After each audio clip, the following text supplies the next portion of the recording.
우리 오늘 2부 예배에 나오신 모든 성도님들을 주님의 이름으로 환영하고 축복합니다. 우리 옆에 계신 분들에게 사랑합니다, 축복합니다. 서로 한번 인사하겠습니다. 사랑합니다, 축복합니다. 네. 오늘 예배를 통해서 하늘의 기쁨과 또 세상이 줄 수 없는 평강이 여러분에게 넘치기를 바랍니다. 우리가 매주일 예배를 드릴 수 있다는 것이 얼마나 귀한 은혜인지요.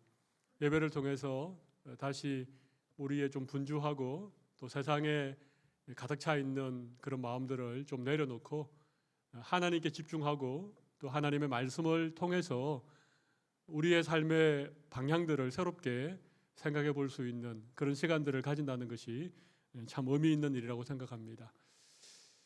자기 욕심을 따라서 평생을 살아가면 혹은 어떤 자기의 생각이나 인간적인 계획을 가지고 평생을 살면 나중에 후회할 일이 반드시 생깁니다. 나이 많아지고 이제 인생의 후반부가 되면 잘못 살았구나, 이렇게 살아서는 안 되는데, 이런 마음들이 굉장히 많이 들게 됩니다. 그런데 하나님의 말씀을 붙들고 살면 살아갈수록 참 잘 살았구나, 그런 은혜가 있을 줄로 믿습니다. 그래서 우리가 매주일 우리 잠깐 세상을 내려놓고 주님 앞에 나와서 마음을 다하여 찬양하고 또 기도하고 하나님의 말씀을 우리가 함께 들을 수 있다는 것이 얼마나 귀한 은혜인지 모르겠습니다. 오늘 특별히 우리 중고등부 친구들과 함께 우리 예배를 드리고 있는데, 오늘 말씀이 중고등부 친구들에게 어렵지 않게 좀 잘 전달되기를 간절히 바라는 마음으로 설교를 하도록 하겠습니다. 근데 설교를 준비하고 보니까 오늘 본문이 더 어려운 것 같아요. 항상 뭐를 좀 잘 못 맞춰가지고 늘 그런 것 같습니다. 우리 오늘은 예수님의 기도, 특별히 십자가를 앞둔 겟세마네 동산에서 우리 예수님이 드렸던 기도를 잠깐 살펴보기를 원합니다.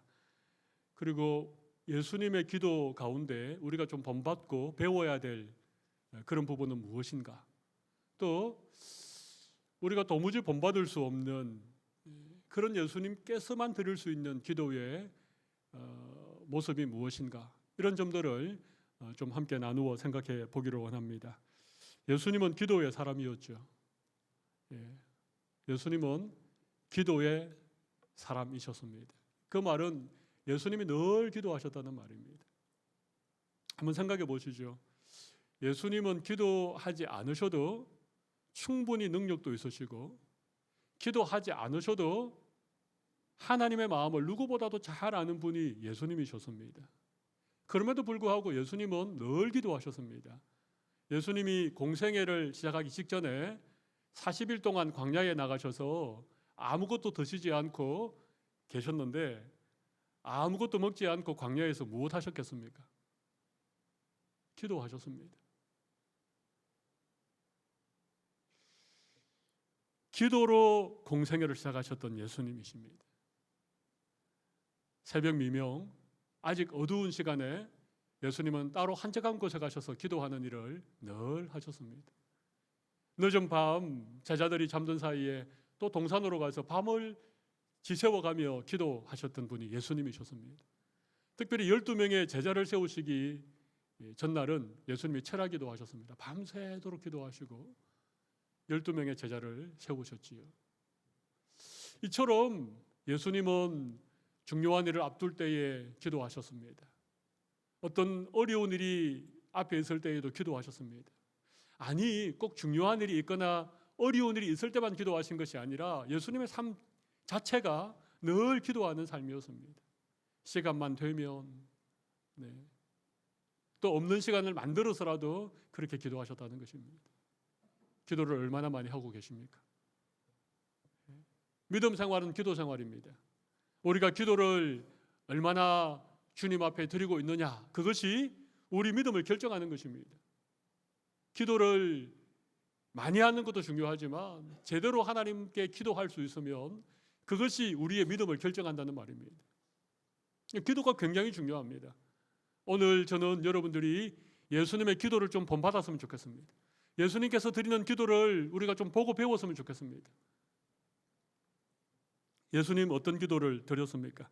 특별히 십자가를 앞두고 겟세마네 동산에서 오늘 기도하는 모습이 본문에 나타나고 있지요. 오늘 본문을 보면 39절을 한번 보실까요? 이런 말씀이 있습니다. 예수께서 나가사 무엇을 따라? 습관을 따라 감람산에 가셨습니다. 이 감람산은 예수님이 늘 기도하셨던 곳입니다. 그래서 습관을 따라 감람산에 가셨다는 것은 두말할 나위도 없이 기도하러 가셨다는 얘기입니다. 예수님의 기도는 습관을 따라 드렸던 기도입니다. 여러분, 기도의 습관은요 참 중요합니다. 기도의 습관이 몸에 배어 있으면 어떤 상황에서도 먼저 기도할 수 있습니다. 그런데 기도가 잘 훈련되어 있지 않으면, 기도하는 습관이 몸에 배어 있지 않으면 기도해야 될 때 기도를 못하는 경우가 굉장히 많습니다. 기도해야 되는데 기도 대신 마음에 염려와 걱정이 막 찾아오는 경우가 있지요. 기도하면 되는데 기도하지 않고 막 환경을 탓하고 사람들을 원망하고, 그런 일들이 우리에게 얼마나 많습니까? 기도하면 되는데 기도 대신 전화통 붙들고 이 사람 저 사람 어디 도와줄 사람 없는지 막 그렇게 부산하게 움직일 때가 얼마나 많습니까? 왜 그럴까요? 기도의 습관이 몸에 배어 있지 않았기 때문에 그렇습니다. 기도하는 훈련이 부족하니까 진짜 기도해야 될 때 기도를 못한다는 것입니다. 예수님은 습관을 따라 감람산으로 가셨습니다. 습관을 따라 기도하셨습니다. 예수님께서 감람산에 기도하러 가셔서 제자들에게 하시는 말씀이 40절에 나오는데요. 예수님 이렇게 말씀하십니다. 그곳에 이르러 그들에게 이르시되 뭐라고요? 유혹에 빠지지 않게 기도하라. 유혹에 빠지지 않게 기도하라. 기도하면 유혹을 이길 수 있습니다. 근데 기도하지 않으면 우리에게 다가오는 유혹에 빠지게 되어집니다. 마지막 46절에도 예수님이 아주 비슷한 얘기를 하시죠. 46절 보면 이르시되 어찌하여 자느냐. 그 다음 뭡니까? 시험에 들지 않게 일어나 기도하라. 우리가 기도하면 우리 앞에 다양한 시험들이 찾아오지만 그 시험을 우리가 느끼니 이길 수 있다는 것입니다. 근데 기도하지 않으면 세상의 유혹과 여러 가지 시험들이 찾아올 때 우리는 유혹에 빠지고 시험에 들어서 죄를 짓고 그렇게 한다는 것입니다. 기도하지 않고 세상 유혹에서 이겨낼 자신이 있는 분이 여기 계십니까? 기도하지 않고 여러 가지 시험들이 찾아올 때 그 시험을 이길 수 있다고 여러분 장담하십니까? 유혹은 우리의 어떤 죄된 욕심에 따라 찾아오는 것들이 유혹이죠. 그래서 때로는 사탄이 우리의 어떤 죄된 욕심을 부추겨서 유혹에 빠지게도 합니다. 시험은 우리 내부에서부터 오는 시험이라기보다는 외부로부터 오는 시험들이 많죠. 예를 들면 남편 때문에 시험 당하는 경우들이 있잖아요. 그죠? 그런 경우 없습니까? 교회 왔는데 어떤 집사님 때문에 마음에 시험이 들었어요. 그런 경우 있잖아요. 심지어는 목사가 어떤 설교를 했는데 그 설교 내용이 탁 시험에 드는 경우가 있지 않습니까? 그죠? 여러분에게는 없기를 바랍니다. 그런데 기도하시는 분은, 시험에 들지 않게 늘 기도하시는 분은 그런 시험이 찾아와도 어떻게 하겠습니까? 시험에 들지 않습니다. 그것 때문에 막 시험 들어가지고 어떻게 목사님이 그럴 수 있어? 그거 나 들으라고 하는 설교 같은데. 그때부터 시험 들면요 예배의 은혜가 안 됩니다. 말씀을 들어도 괜히 반감만 생깁니다. 그러면 믿음이 뚝뚝뚝 떨어져가지고 결국은 사탄의 먹잇감이 됩니다. 근데 평소에 기도하시는 분은, 기도 훈련이 잘 된 분은 그런 마음의 시험이 들면 어떻게 하겠어요? 기도합니다. 하나님, 제 마음에 이런 마음이 드는데 어떡합니까? 기도하면 시험에 들지 않는다는 얘기입니다. 그래서 기도의 습관을 키우는 것, 기도가 몸에 배일 만큼 기도를 훈련하는 게 굉장히 중요하다는 얘기입니다. 우리 예수님은 습관을 따라 기도하셨던 분입니다. 우리가 예수님께 배울 수 있는 두 번째 기도의 모습은 오늘 보면 42절에 나와 있다고 생각됩니다. 42절을 같이 한번 읽어볼까요? 이러시되 아버지여 만일 아버지의 뜻이거든 이 잔을 내게서 옮기시옵소서. 그러나 내 원대로 마시옵고 아버지의 원대로 되기를 원하나이다 하시니. 어떤 기도를 배우면 되겠습니까? 아버지의 하나님의 뜻을 구하는 기도입니다. 하나님의 뜻을 구하는 기도. 여러분, 기도가 무엇이라고 생각하십니까? 기도가 무엇입니까? 하나님께 이것 주세요, 저것 주세요, 그게 기도입니까? 내가 원하는 것을 하나님께 어쨌든 구해서 그것을 관철시키는 것이 기도입니까? 근데 기도는 그것이 아닙니다. 물론 기도라고 하는 큰 덩어리 속에 내가 원하고 내가 구하는 것을 하나님께 기도해서 하나님으로부터 그것을 응답받는 영역도 있습니다. 그런데 사실 기도라고 하는 것은 하나님의 뜻을 구하는 것이 기도입니다. 그죠? 하나님의 뜻이 무엇입니까? 하나님, 이런 일이 있는데 이 일을 통해서 하나님, 나에게 깨닫기 원하는 하나님의 뜻이 무엇입니까? 이걸 물어보는 게 사실은 좋은 기도죠. 그게 예수님이 우리에게 가르치신 기도라고 하는 거예요. 예수님이 이렇게 기도합니다. 아버지여, 만일 아버지의 뜻이거든 이 잔을 내게서 옮기시옵소서. 이 잔은 십자가를 말하죠. 그 십자가를 통해서 내리는 저주의 잔. 그 잔, 너무나도 고통스러운 그 잔을 내게서 좀 옮겨 주십시오. 그게 만일 아버지의 뜻이라면. 그러나 내 원대로 마시옵고 아버지의 원대로 되기를 원하나이다. 하나님 아버지의 뜻을 구하는 것입니다.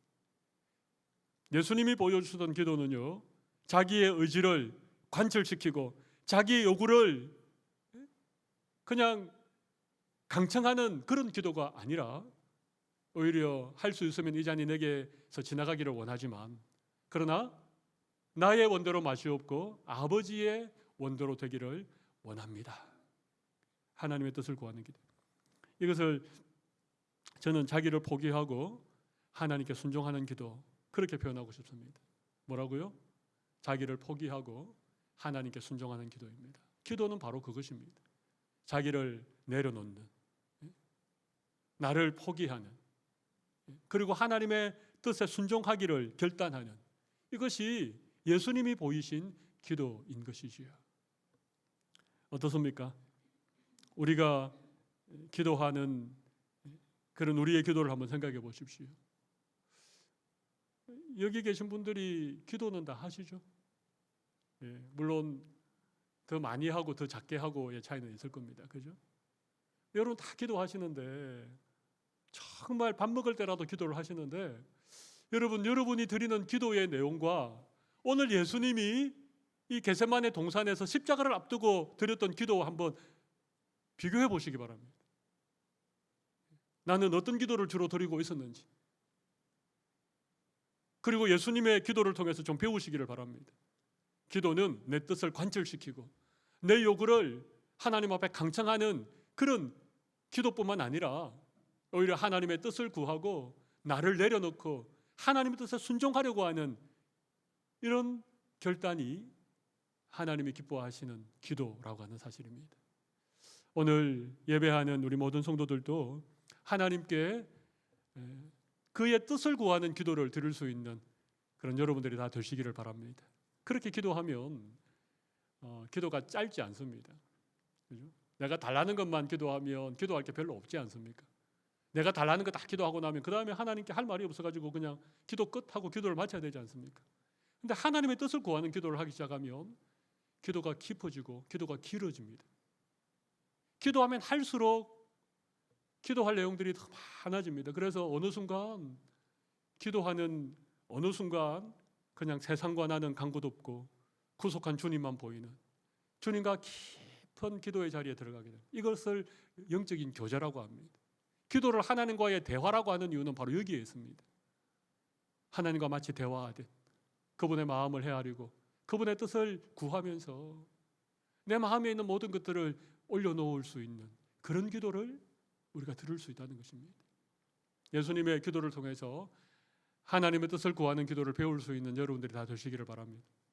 오늘 이 시간 우리가 그동안 드려왔던 기도와 예수님이 우리에게 가르치신 기도가 얼마만큼 차이가 있는지를 다시 한번 확인하시고 여러분들도 그런 기도의 자리에 나가시면 좋겠습니다. 어떻게 하면 되겠습니까? 어떻게 하면 우리도 아버지 하나님의 뜻을 구하는 기도를 드릴 수 있을까요?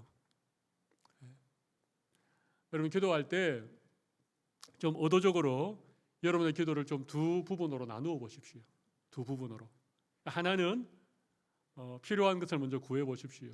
어떤 건강의 문제나 자녀들에 대한 기도의 제목이나 또 어떤 여러 가지 어떤 여러분이 구할 제목들이 있으시죠. 그걸 한 부분으로 생각하시고 그거 끝나면 기도가 끝났다고 생각하지 마시고 그거 구하고 난 다음에 그 다음에 뭘 해야 되겠습니까? 두 번째 기도의 부분은 이제 하나님이 원하는 게 뭡니까? 라고 물어보는 것입니다.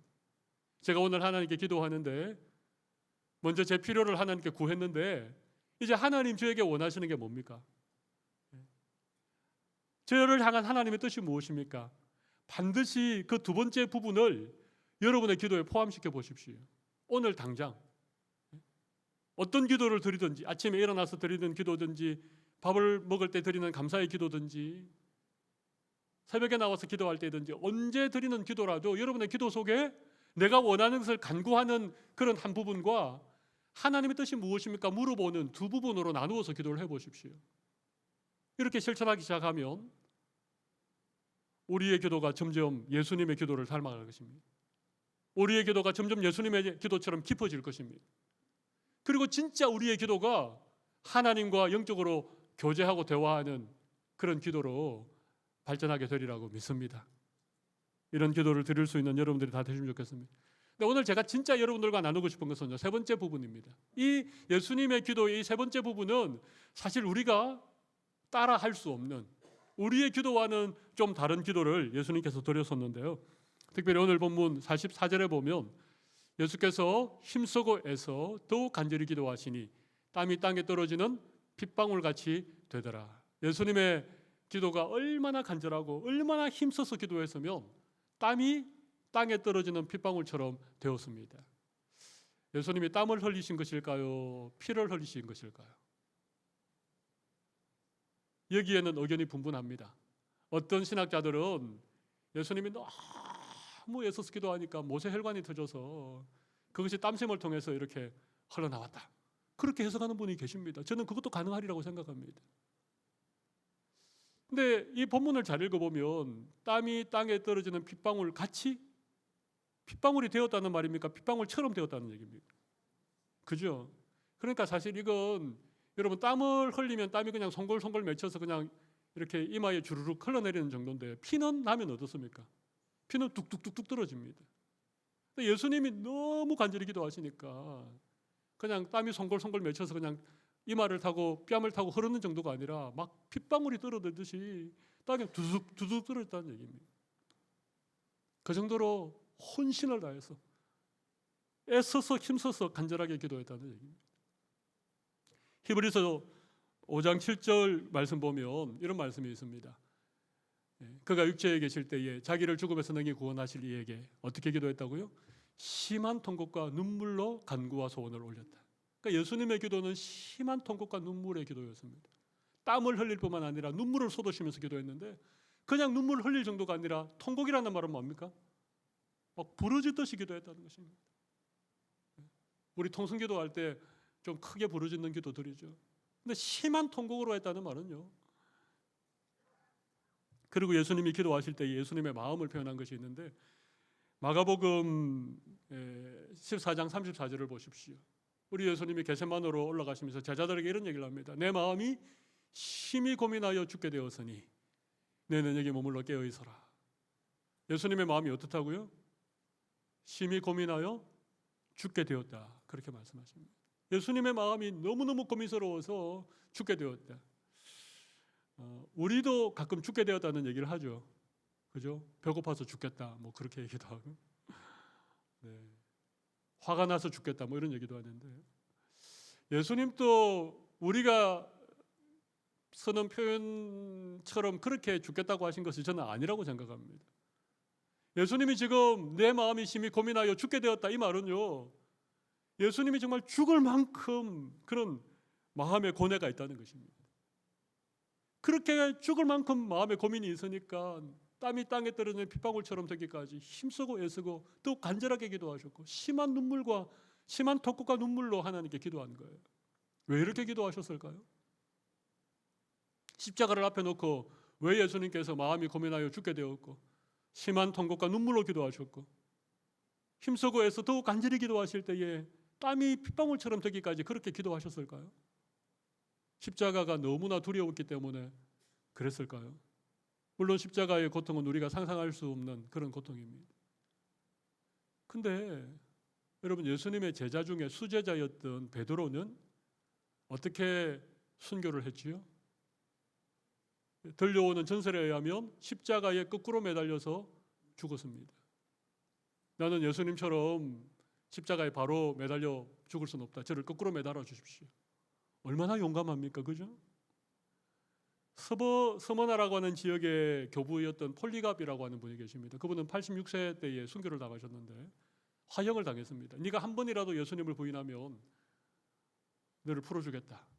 그랬을 때 이 86세 되는 이 폴리갑이라고 하는 교부가 뭐라 말했습니까?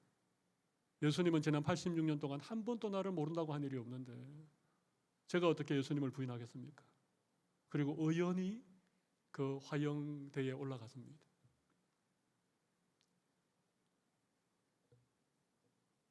예수님이 지금 십자가가 너무 두렵고 십자가의 고통이 너무 크시기 때문에 그렇게 죽을 만큼 고민하면서 그렇게 눈물로 통곡으로 기도한 것이 아닙니다. 물론 그런 부분도 있습니다. 그런데 우리가 뭐 제가 베드로 얘기했고 폴리갑 얘기했지만 기독교의 순교 역사를 살펴보면요, 예수님이 겪으셨던 그 십자가보다도 몇 값절이나 더 고통스럽게, 더 잔혹하게 그렇게 순교당한 분들이 많이 계십니다. 비근한 예로 우리나라가 일제강점기를 지내는 동안 신사참배를 거부하고 믿음의 정제를 지키셨던 분들이 얼마나 많이 고난을 당했습니까? 우리 한국 교회사의 기록을 보면요, 이 일본의 이 악랄한 순사들, 이 일본 경찰들이 얼마나 고문을 심하게 했는지 모릅니다. 여러분, 그 손끝에 손톱 밑을 그 송곳 같은 걸로요 이렇게 찌릅니다.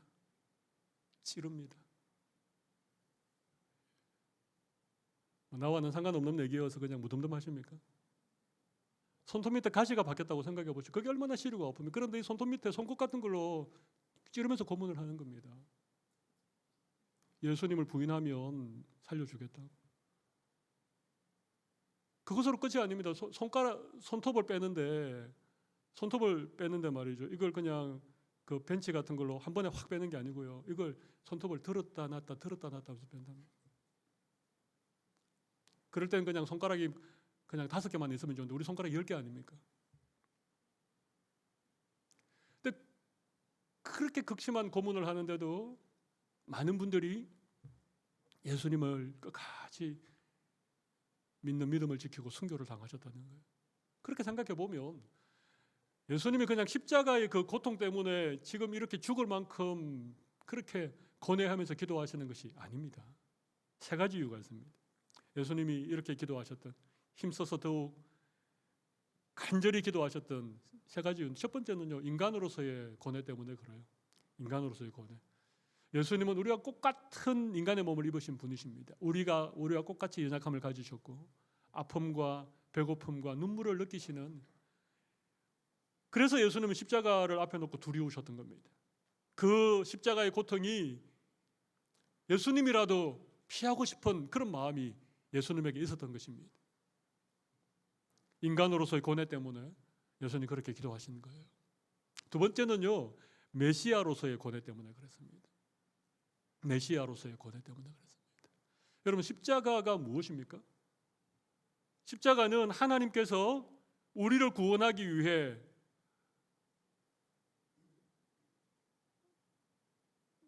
예비하신 그런 구원의 방법이죠. 다시 말하면 죄 없으신 예수님께서 그 십자가에서 우리의 모든 죄를 대신 짊어지시고 그 죄값으로 죽임을 당하시는 것, 그것이 십자가 아닙니까? 그러니까 지금 예수님이 십자가를 앞에 놓고 예수님의 그 두 어깨에 어떤 짐이 지금 매여 있는 것입니까? 죄짐이 매여 있는데 한두 사람의 죄의 짐이 아니라 모든 사람들의 죄짐을 예수님이 지금 어깨에 짊어지고 계신 거예요. 그 무게를 한번 생각해 보십시오. 이 세상에서 가장 무거운 짐이 죄짐이라고들 하는데 모든 인류의 죄짐을 우리 예수님의 어깨에 다 짊어지셨으니까 그 무게가 얼마나 예수님을 짓누르고 무겁게 하셨겠습니까? 그래서 우리 예수님은 통곡할 수밖에 없었습니다. 우리 예수님은 마음이 고민되어서 죽을 만큼 그렇게 힘드셨던 것입니다. 죄의 무게 때문에 그렇습니다. 메시아로서의 고뇌를 예수님이 짊어지신 것입니다. 한 영혼이 천하보다도 귀합니다. 그죠? 근데 예수님이 구원할 생명들이, 예수님이 구원할 영혼이 대체 몇 명이나 되겠습니까? 우리가 상상할 수 없는 수많은 영혼들을 구원하기 위하여서 홀로 그 죄짐을 짊어지시고 지금 십자가의 길을 걸어가시니까 우리 예수님이 고민하여 죽게 되신 것입니다. 이 메시아의 고뇌를, 우리의 죄짐을 짊어지신 그 예수님의 그 눈물의 기도를 우리가 조금이라도 이해할 수 있으면 좋겠습니다. 예수님이 이 메시아의 어떤 메시아로서 우리의 죄짐을 지시고 그렇게 고뇌했던 기도를 우리가 조금 이해할 수 있다면 예수님의 십자가가 우리에게 조금 더 다르게 다가오리라고 생각합니다. 세 번째 이유가 있습니다. 세 번째 이유는 하나님의 아들로서의 고뇌입니다. 하나님의 아들로서의 고뇌입니다. 여러분, 이 고민은 어떤 고민이겠습니까? 예수님이 십자가에서 몇 가지 말씀을 하셨는데 그 가운데 하나가 엘리 엘리 라마 사막다니, 번역하면 나의 하나님 어찌하여 나를 버리시나이까. 하나님 어찌하여 나를 버리시나이까. 여러분, 예수님은 하나님의 아들이시죠. 그죠? 그리고 예수님은 하나님과 하나였습니다. 나와 아버지는 하나입니다. 그런 말씀 많이 하셨지 않습니까? 조금 어려운 신학 용어 중에 삼위일체라는 말 우리 중고등부 친구 들어보았지요. 삼위일체. 삼위일체가 뭡니까? 성부, 성자, 성령 세 분의 하나님이 계시지만 그분은 다 한 분이라는 얘기입니다. 그러니까 예수님은 영원 전부터 영원 후까지 언제나 하나님과 하나였습니다. 하나님과 한 번도 떨어져 본 일이 없습니다. 늘 하나였습니다. 늘 함께 사랑하시고 늘 마음이 하나셨고 늘 함께 협력하여 어떤 일을 이루어 오셨습니다. 그죠? 그런데 이 십자가가 뭡니까? 하나님으로부터 저주를 받는 것입니다. 하나님께 버림을 받는 것이 이 십자가의 죽음이었습니다. 그래서 예수님은 그것을 견딜 수 없어 하셨던 것입니다. 아버지 하나님으로부터 저주를 받아야 되는, 아버지로부터 버림을 받아야 되는 그 두려움이 예수님을 고뇌하게 만들었고 예수님을 심한 통곡으로 이끌어갔던 것입니다. 그래서 할 수만 있으면 이 잔이 나에게서 지나가게 하옵소서. 그렇게 기도할 수밖에 없었던 것입니다. 그러나 예수님은 그러나 나의 원대로 마옵시고 아버지의 원대로 되기를 원하나이다. 결국 이 십자가를 기도를 통하여 그렇게 지기로 그렇게 결정하시고 묵묵하게 그 십자가의 길을 걸어가셨던 것이죠. 여러분, 저는 오늘 여러분들과 함께 십자가를 앞둔 예수님의 기도라는 제목으로 잠깐 말씀 나누었습니다. 기도하는 예수님의 모습을 살펴보았는데 이 중에는 우리가 본받을 만한 기도의 제목들이 있었습니다. 그죠? 습관을 따라 드렸던 기도, 기도에 좀 습관이 몸에 배이는 예수님처럼 기도가 잘 훈련되어진 그런 기도가 되는 것 우리가 본받을 수 있습니다. 또 하나는 하나님의 뜻을 구하는 기도, 내 뜻을 관철시키는 기도가 아닌 하나님 아버지의 뜻에 나를 내려놓고 그 뜻에 순종하는 이런 예수님의 기도를 우리가 본받을 수 있습니다. 그런데 우리가 결단코 본받을 수 없는 것은요, 메시아로서 하나님의 아들로서 드렸던 기도입니다. 어쩌면 예수님의 이 기도 때문에, 예수님의 이 기도를 드리고 예수님이 십자가를 지셨기 때문에 어쩌면 오늘 우리가 하나님을 아버지라고 부를 수 있는, 오늘 우리에게 영원한 생명이 주어져 있는, 죄와 악이 관영한 세상 속에서 유혹이 끊임없이 다가오는 이런 세상 속에서도 우리가 믿음으로 살아갈 수 있는 이런 은혜가 우리에게 주어졌다라고 저는 생각을 합니다. 오늘은 종려주일입니다. 그리고 이제 돌아오는 한 주간은 고난주간이고, 고난주간이 끝나고 나면 부활주일을 우리가 맞이하게 되어집니다. 오늘 저는 여러분에게 좀 강력하게 말씀드리고 싶은 게 있습니다. 적어도 이번 한 주간, 고난주간만큼이라도 예수님처럼 한번 기도해 보시면 어떨까요? 기도를 좀 훈련해 보시면 어떻겠습니까? 그리고 하나님의 뜻을 구하는 그런 예수님의 기도를 본받아 좀 기도하는 시간을 가져보면 어떻겠습니까? 그리고 이 시간을 통하여서 예수님이 죽을 만큼 고민하시면서 심한 통곡과 눈물로 드렸던 그 기도에 그 예수님을 우리 좀 함께 묵상하면서 그 예수님의 은혜도 우리가 좀 생각하고 예수님이 겪으셨던 고난도 우리가 좀 생각하면서 부족하지만 우리도 예수님과 함께 십자가의 길을 걷겠습니다. 예수님이 보이신 그 생명의 길을 우리도 걸어가겠습니다. 그렇게 좀 결단할 수 있는 그런 시간이 되면 정말 좋겠습니다.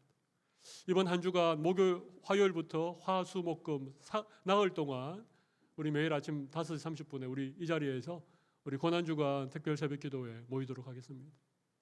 여러분 좀 열심히 기도의 자리에 동참해 주시면 좋겠습니다. 만약 이 자리에 나오기가 어려운 분이라면 여러분 가정에서라도 좀 함께 기도해 주십시오. 오늘 들려주셨던 이 예수님의 기도를 생각하시면서 여러분의 자리에서도 좀 기도해 주시고, 많은 분들이 함께 나오셔서 한 주간 예수님의 십자가를 깊이 묵상하고 예수님의 고난의 의미를 되새길 수 있는, 그래서 우리도 다시 한번 믿음으로 십자가의 길을 걸어갈 수 있는 그런 귀한 시간들이 되시기를 간절히 바랍니다. 우리 시간 가슴에 손을 좀 올려보시기 바랍니다.